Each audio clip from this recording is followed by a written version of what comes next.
Hi, I invite you to a series of 5 positive and pleasant steps that aim to help you attract abundance and money. Today, we'll focus on step 5, which is receiving, though I'll also give you some quick tips for a mood boost. The last step in building a new relationship with money and abundance is receiving, and very often this step turns out to be the hardest because many people can dream, they can ask, they can visualize, but deep down they still don't feel like they truly deserve good things, peace, money, or an easy life. That's why learning to receive is so important. Remember how you feel when something truly good happens, when you get something you want, when relief appears, peace, joy, gratitude. These very emotions help us open up to more good in life. Because when you feel good, you start to see the world differently. You have more energy, more hope, more openness, more trust in life.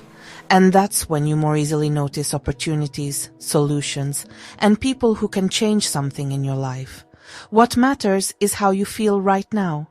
Yesterday's mood doesn't decide your day. What matters most is how you feel in this moment.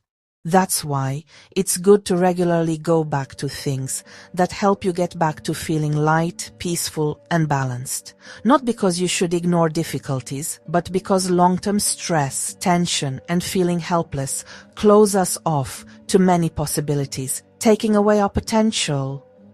When someone feels bad for a long time, they start to believe that nothing good will ever happen to them again.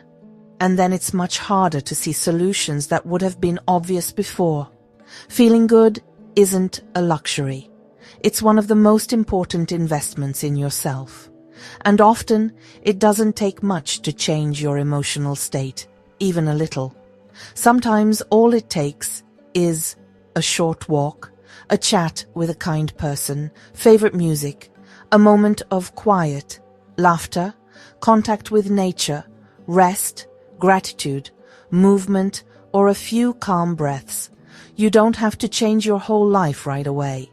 Sometimes a small moment of relief is enough for your mind and body to start getting back to balance. And now, a few simple ways to improve your mood. If you feel tense or overwhelmed, you can try calling someone you feel good with, going for a short walk, listening to your favorite music, watching something that cheers you up, hugging a loved one or a pet, dancing to your favorite song, writing down a few things you're grateful for, reading something inspiring, or just sitting in silence for a moment and focusing on your breath. And remember, it's not about faking happiness. Everyone has tough days. Don't fight your emotions. There will be times when, despite your best efforts, you won't be able to quickly improve your mood, and that's okay too. You don't have to be positive all the time.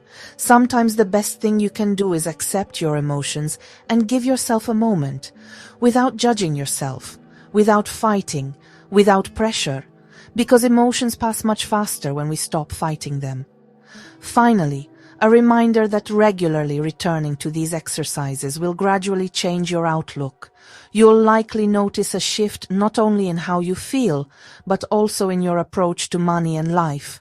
It won't happen overnight, but small changes in thinking very often lead to bigger changes in decisions, actions, and the opportunities we start to notice.